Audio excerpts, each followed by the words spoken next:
Welcome, in front of me is a Vivo Y16 and today I will show you a couple tweaks and the tricks you can do on this phone. So let's just jump straight into it. Let's open up settings and start off from the display portion. So display and brightness, and in here you'll find the first thing, which is the dark theme. This will enable you to enable the dark mode in general.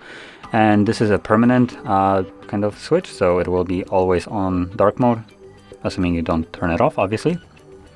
And if you tap on it, the text meaning, this will allow you to set it up to be a sunset to sunrise or on a schedule based, which will mean that, for instance, if you select it to be sunset to sunrise, it will just switch between when it gets light outside, it turns light mode, and if it becomes like dark outside, meaning nighttime, it switches automatically to dark mode. So in this way, when you wake up at night and you want to check your phone, you won't be getting flashbanged by your own device, which is always a plus. Now, moving on to the next option, it's going to be the status bar, which is also under the display and brightness, right over here. And you'll find the notification method. Now by default it's set to icons, which you can see right here, several of them. You can change it to numbers and this will give you a little bit cleaner look of the status bar, but you can also completely remove them altogether.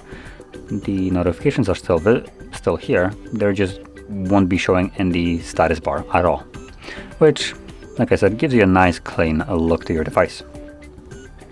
Now moving on to the next option, it's going to be the enhanced dynamic effects, and we have enhanced dynamic effects. Now by default they will be turned on, and I do rather turn them off. So interface dynamic effects and also weather backgrounds, because this device is relatively slow. Turning them off might give you a just extra performance boost in this device, meaning that you might be able to load into different apps a little bit quicker and the phone might just act a little bit faster. To me, just that hope is enough to actually disable this, so that's what I do. And moving on to the next option, is going to be the RAM and storage settings right here, and you find this little option right here, RAM. Just make sure that it is selected to be extended RAM, meaning that it basically doubles your RAM in a way, because the phone comes with 4 gigs in general, and then you can extend with 4 extra. That is basically being pulled from the actual storage of your phone.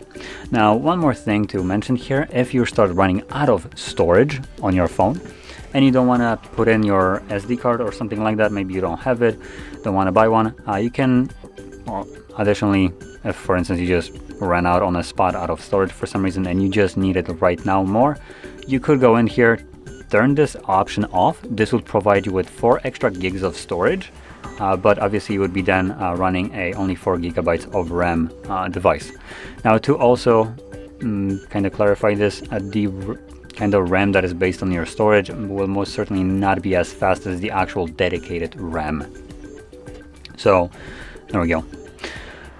Now the reason why I didn't turn it on or off is because when you do so, it does require your device to reboot, so I didn't really want to do that. Now going on to the couple last options, I'm going to touch upon the shortcuts and accessibility, and in here we have quick actions, and you have a bunch of them, or a bunch of options right here. By default it is set to be turn on off torch, and as you can see, you can check it out right here. It tells you to hold, oops, I turned it off, to hold the volume down to enable it when the device is locked. So let's try this out. Volume down, and there we go, nice vibration. So yeah, obviously this one works. You can change it to be something else like recording, open camera, open Facebook apps. So yeah. Now we have also a couple additional things like smart motion. I haven't actually checked any of those, so I have no idea what each one of them does, but you can see there's a bunch of different things in here. So some of them might be useful, like the quick action for torch, which I personally would use without a doubt. Let's see what we got here. As capture. So this is a screenshot using 3-finger swipe down. Schedule tasks, flash notifications. So obviously you have a couple different features right here. Now moving on to the last thing that I wanted to show you, it's going to be the gesture navigation, which you can find under System and System Navigation. You can enable it right here, and it will remove the buttons from the bottom and substitute it for this tiny little bar.